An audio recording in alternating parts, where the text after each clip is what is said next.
So here we are, week 1 of WAS on the weekly platform. This is going to be an incredible start to the WAS calendar.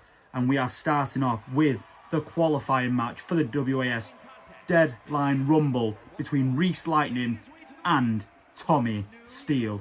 Now, Reece Lightning must have forgotten to provide all of his video packages for this week, as he is coming out very, very boringly. Very just not much to his entrance, but this is a guy that means business. I mean, we've seen him in a WAS ring before, but not too often. But, I mean, when he is in the ring, he is a very imposing figure that is only out for the win and for the victory. But I do think there's a slight change of heart in this side of Reece Lightning. He doesn't seem to be hating the fans as much. He seems to be admiring their drive.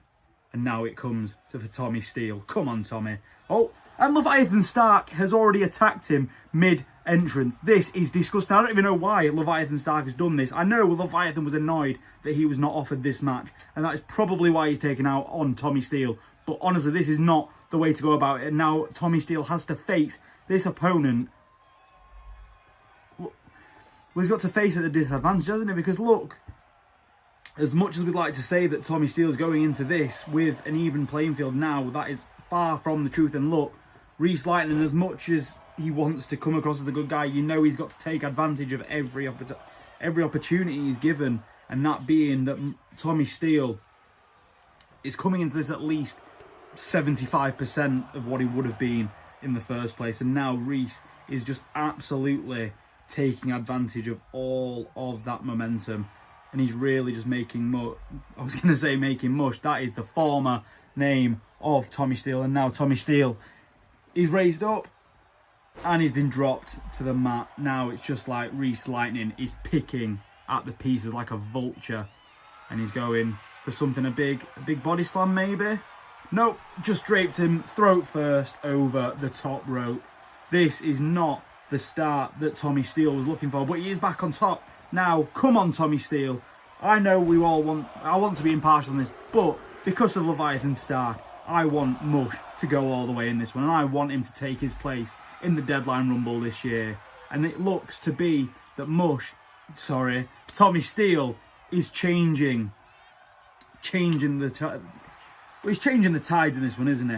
Oh, and I say that as Reece Lightning takes, and again, just getting rid of Tommy Steele. Now, to say this is Tommy Steele's official debut on weekly television for WAS, he is giving an impressive showing regardless of the issues that were caused by Leviathan Stark. And it looks like he wants to take things outside the ring, and he is going to. Is he going to let? Oh, he's letting Reece Lightning back in the ring, and that could. Oh, I was going to say that could be fatal, but he's just hit that massive stalling gut wrench power slam. Come on, why are we not covering? Come on, Tommy Steele, this could be your chance. Oh, but he's not going for the finish. Could this be? Is he just wasting time? He's calling up. Maybe he's wanting something even bigger. Come on, let's see this. Come on, Tommy. Oh no. And that's an awful miss. And look, Reece Lightning now just taking the fight right back to Tommy Steele. And he's down with a massive forearm. Oh, what's it going to be? And a big kick to the back. That is not pretty. And he's already charging something up. Oh, he's going for it. That big choke slam. Oh, could that be it? 1, 2, 3. And I'm upset for Tommy Steele, but we've got to celebrate it. Well done, Reece Lightning. He is the first official entrant in the 2026 Deadline Rumble. Could that win? Well, could the match go in favour of Reece Lightning just like it has tonight? We will have to wait and see. May 2nd and May 3rd, you will see a 2-day deadline. Yep, that's right, 2-day event this year. And Reece Lightning, he's already showing an impressive mentality going into that event. Unfortunately for Mush, I'm sure he's going to have some things to say about that in the coming weeks. But Leviathan Stark, there's not many words I've got for Leviathan Stark right now. I'm gonna have to think of that one a little bit more. But honestly, well done to Reece Lightning. Congratulations, and we wish you the best of luck in the Deadline Rumble. But we are moving on to the first in our series, in our tag team title series, when in this match, we will see the return of Brad Coleman, formerly known as Kyle Kennedy, and he will be facing Owen Carter of the newly reunited Phantom of the Outlaw. And look, as they come to the ring, the VDA, Donny Franchise and Brad Coleman, always the confident ones. But you've got to think there must be that little voice in the back of Brad Coleman's head just saying, maybe I'm too early. Maybe this isn't the right time to come back. But we will see tonight what is going to happen when Brad makes his valiant in-ring return from that near career-ending arm injury. And like I've said, these two strutting down to the ring, they know they've got a tag title match coming up in the next few weeks, and all they want to do is rack up those wins, and so they can be ready when Phantom of the Outlaw decides to strike.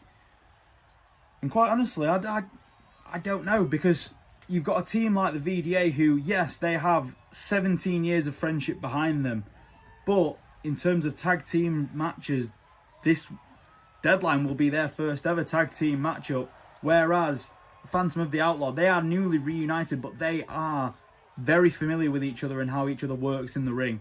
They've been teaming together for the past 4 years on Deadline events. Obviously, in recent years, they've not been on the same front, but they definitely know each other inside and out and know exactly how to get the wins and rack up those numbers when it comes to tag team offense, but never had the chance at tag team gold here in WAS. Maybe this year is their year, and we are just about to get ready for their entrance. Phantom of the Outlaw are in the building. And there we are, Brad Coleman looking very much ready to go. Will we see Brad Coleman in a successful return, or will we see Owen Carter, the young souled saviour, take him out once more? Now, Owen Carter's a bit of a strange one, because he was very much looking to be on a positive outlook as of last year, but then I think Phantom Phoenix has just managed to get inside of his head and really convince him to find that darker path, which has led Owen Carter into this dark pit. But is this the best thing for him? I guess we will find out momentarily when Owen Carter squares up against Brad Coleman.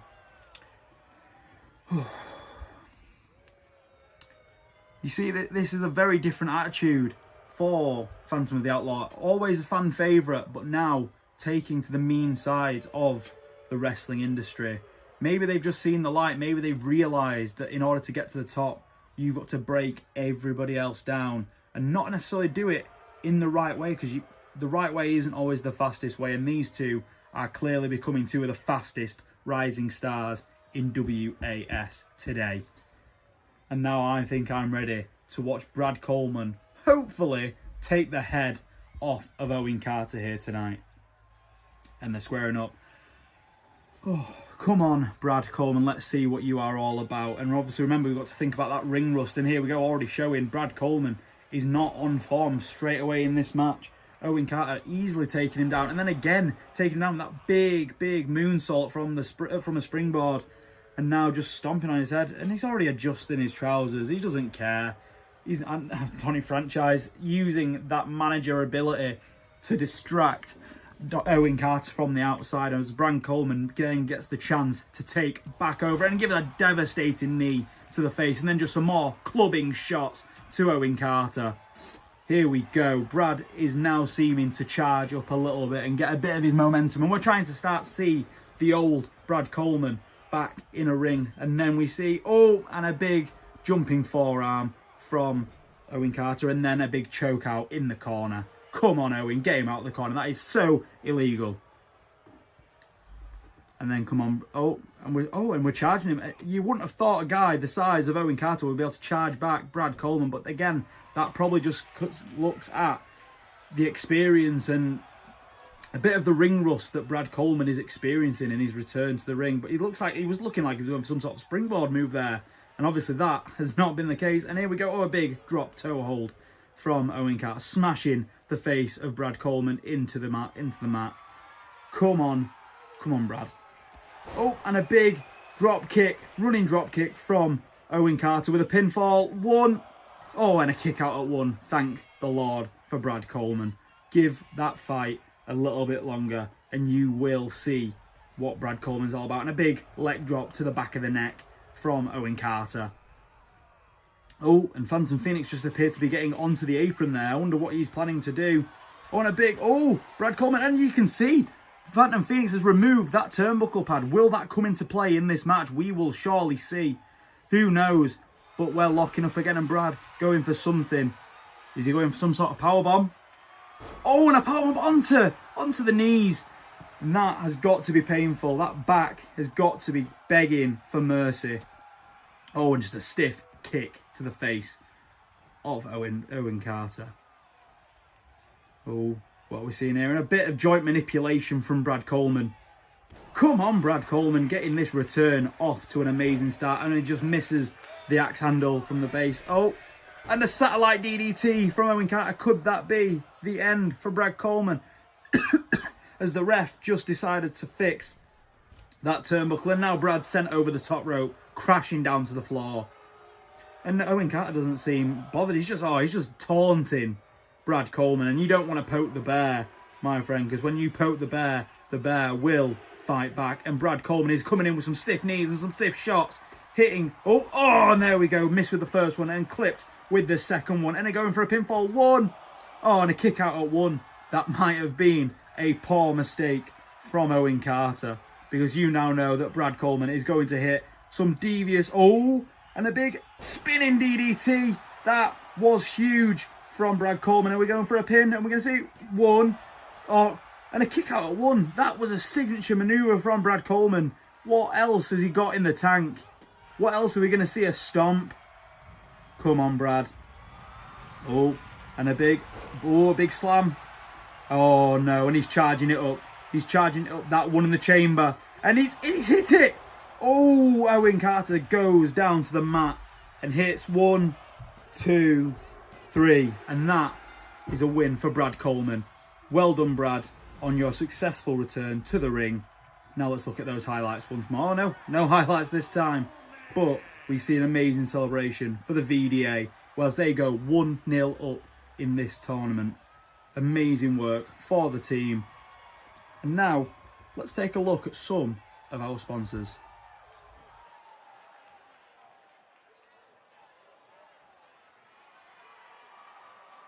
Just a little announcement here for you guys. Obviously, coming in 4 weeks, we have the deadline show for WAS on the Edge Dubs Gaming YouTube channel. 2-night event, but more important than that, on May 2nd, Saturday night at Huddersfield University in the Osler building, we have Deadline 4 live on pay-per-view for the masses. Now, if you are in or around the Huddersfield area, make sure you come along to that event. This is the final time to watch WAS, as WAS gives you Deadline 4, settle the score. See your favourites like Looster the Gooster, Tommy Steele, Dave, and even many more like Matt Royale, Donny Franchise, Brad Coleman. That is a show you will not want to miss, because once it is finished, there are no more deadline events. This is not one to miss. Now, let's get back to the action. And now we are back with more action, this time in the championship situation when it comes to the Northern Championship, where Charles Wilson is now going to face Looster the Gooster, and waiting in the wings is Dougie Matthews, wanting to see who comes out on top in this. And the next week we will see Dougie Matthews in action, but we are not sure yet just who he will be facing. That will become apparent after this match. Now Charles Wilson making his WAS debut, and now just coming to the ring like he owns the place. The man that's never set foot in a WAS ring, thinking he is the one to rule over it. And I don't think that's necessarily something that Looster the Gooster is going to agree with. A man that has worked so hard for the past 3 years to build his name in WAS, wanting to get a taste of championship glory. And this lead up to deadline is his perfect opportunity. When it comes to this match, you know for a fact Lustre the Gooster is out for the victory to get that advantage going in to deadline. And I wonder, I've never seen any of Charles Wilson, so I'm not too sure what to look out for, but I have watched a lot of Lustre the Gooster matches, and honestly, I know they were trained in very similar areas, so I wonder, is Charles Wilson going to give Lustre the fight that we all think Lustre needs in this situation? Maybe. Only time will tell. But really, I think we're all ready for the party that always ends up being Lustre the Gooster's entrance. So without further ado, bring on Lustre the Gooster.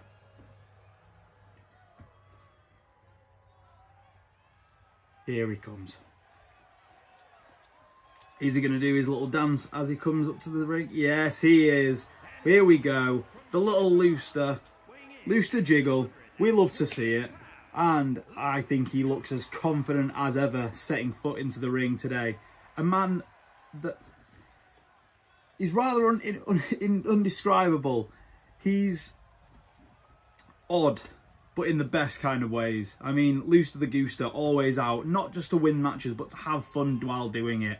This is a guy that just exudes fun and love and just happiness in all areas.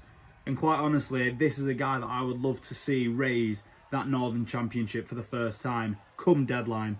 So, as impartial as I am, my money and my hopes are going out for Lustre the Gooster here tonight, getting that advantage with a win over one of the competitors in that match. Lustre the Gooster is going to show Charles Wilson exactly what he's capable of. And we are ready to get this matchup underway.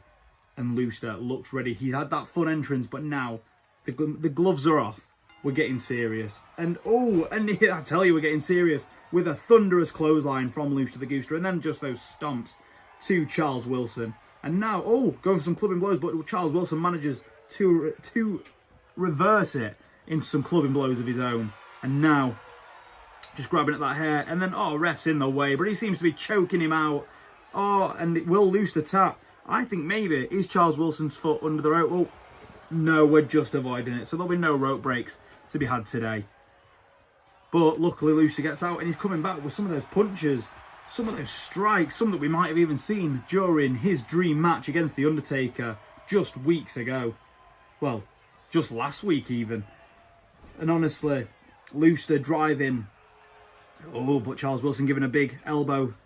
And then some big kicks. And then that massive kick to the face. How is Lustre not busted open now? And Charles Wilson calling him up. Are we going to go for some sort of springboard assault? And it was caught and reversed by Lustre the Gooster. Come on, Lustre. You know you want to fight him. And you know you want to beat him. So we're going to give him a big stiff punch. And then Owen responds. And it looks like we're having a bit of a back and forth here between Lustre and Charles Wilson. And Lustre not backing down. And neither is Charles Wilson. It just ends up being a slapping fest. And then a big chop. And we're going for a slap, but avoided it. And then a big slap of his own. And another one. And then a big slap of his own. Some big chops, some big strikes. And now a big combo from Charles Wilson ending with that knee. And then a big springboard drop kick to Lustre the Gooster. Are we going to get a pinfall here? Just a 1 count, the ref says. But Wilson does not look phased. Normally, guys, at this stage in the match, if they're only getting 1 count, they look angry. But Charles Wilson looks locked in for this. And now Lustre reversing that powerbomb attempt with a big clothesline. And it ducks it. And a big throw from Lustre the Gooster. And then a big spine buster. Come on, Lustre the Gooster. Are we going to see some magic happen today? A big drive. Some big clubbing shots. He's giving him a hug. He's giving him a hug. And he's giving him a hug to the outside of the ring. Oh, my God. Go on, Lustre the Gooster. With those big power moves on Charles Wilson. And then a big RKO out of nowhere. Come on, Lustre. I mean, Charles Wilson. But Charles Wilson gets up and he fires with some sort of bicycle knee strike. Or bicycle kick. I couldn't quite see. But just laying in those shots to the side of the leg from Lustre the Gooster. Maybe trying to neutralise that Cody Cutter of sorts that Lustig uses from the second rope. And now Charles Wilson just working on those arms. Bit of joint manipulation from him. Oh, that's not going to be pretty for Lustig the Gooster. And then a big double knee to the back of Lustig the Gooster. Oh, the ref seems to be getting to a decent count.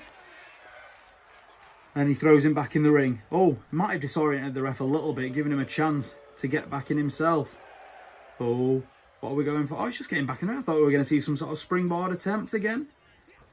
Oh, and Lustig went for something, but Charles just managed just to avoid out of the way. And a big running knee strike to the face. And then some springboard. And a springboard moonsault from Charles Wilson to Lustig the Gooster. Why has no one gone for a pinfall in this late stage of the match? Who ever knows? And then a big diving knee. And as I say that, pinfall. 1, 2, and a kick out from Lustig the Gooster. Come on, Charles. What have you got to do to keep Lustig down? I don't think any of us know the answer to that. This is the guy that beat The Undertaker in a casket match. And a huggy to huggy suplex. And he's always charging him up. He's charging him up for something else. What are we going to see? Oh, he's dragging him over. He's dragging him over to the ropes. Oh. And the cravat lock on the rope. Ref, why are you not trying to break that up? That is, I know we all love Lustig Gooster, but that is a slight rule break if ever I've seen one. But Lustig knows how to toe the line from being cheeky to being straight up naughty.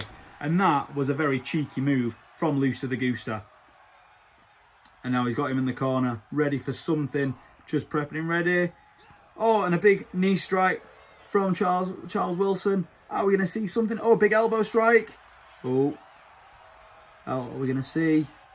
Seems to be a lot of scrappiness and a big slam down from Lustig. And now Charles Wilson just crawling to the outside. You cannot be pinned on the outside of the ring. And Charles Wilson knows that fact. And then Lustig just sends Charles flight to the outside. But Charles Wilson is not going to stay down. He's back in the ring already. And what are we going to see from Lustig? Oh, a big punch from Wilson.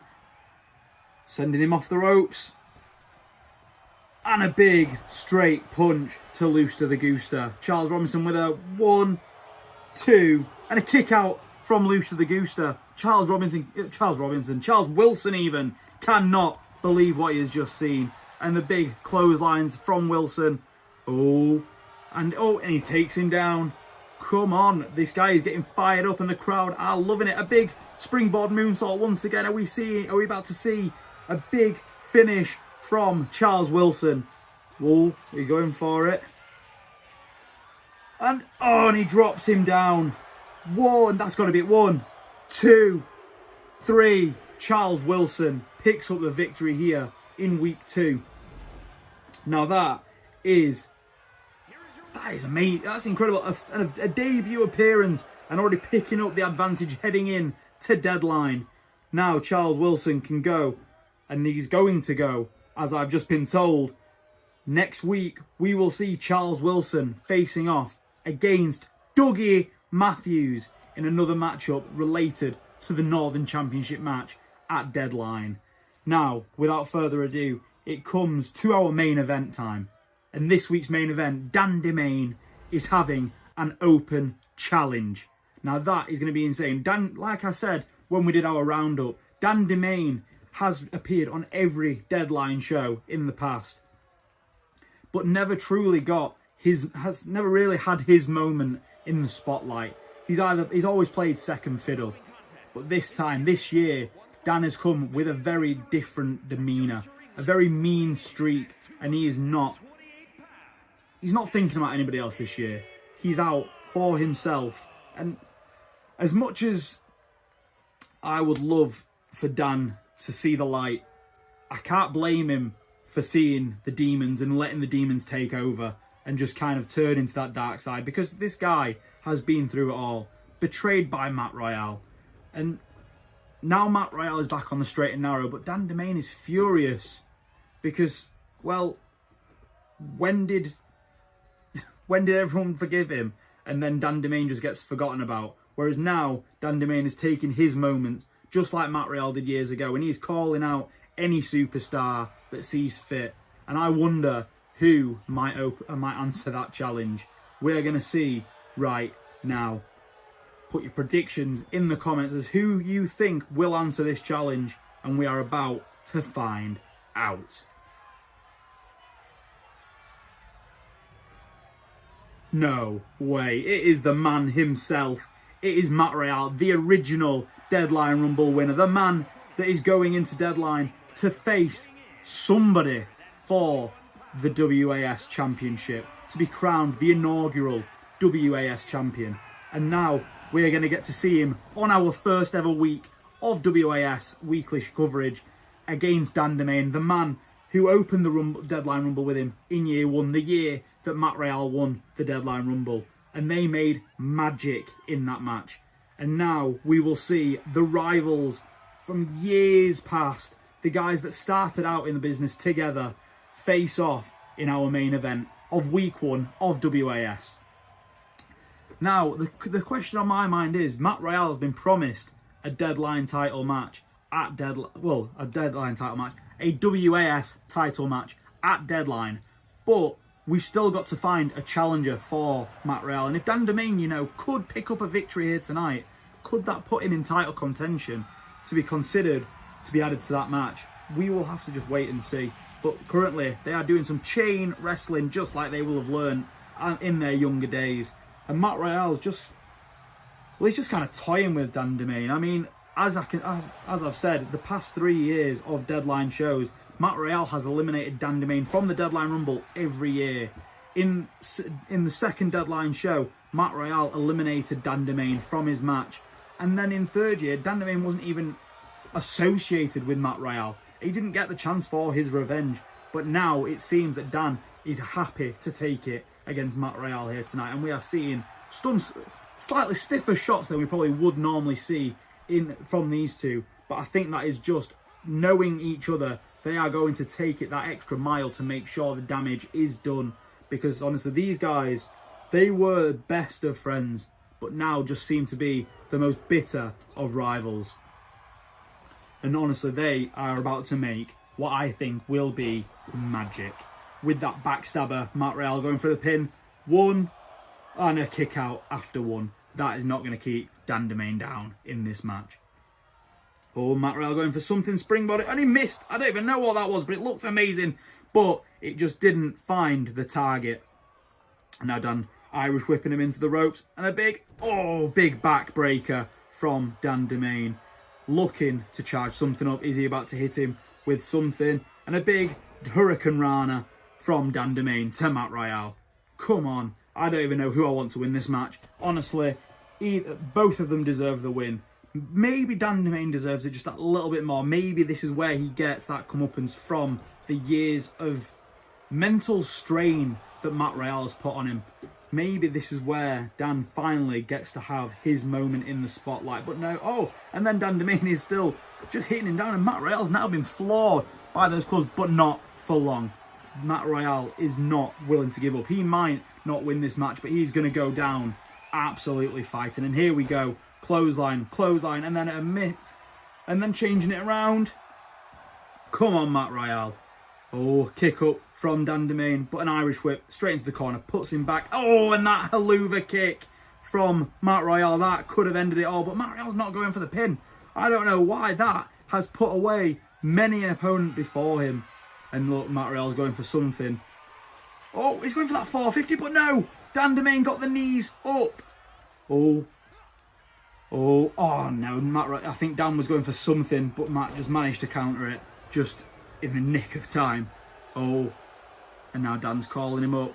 Oh, look, Dan Domain bleeding. I don't even know what it was that caused that, but Dan is dripping from his face. Are we going to see that crimson mask by the end of this matchup? Oh, that was incredible. That spiralizing, I don't even know what to call it, but that was just incredible. 2, 3, Dan Domain has just pinned Matt Rial. That has got to put him in some sort of title contention when it comes to the WAS title at Deadline. And thank you all so much for watching week 1 of WAS. I hope you have an amazing week. Tune in Friday for the next episode of My Dream Match, and tune in next Wednesday for week 2, where we see all the fallout. Thank you once again.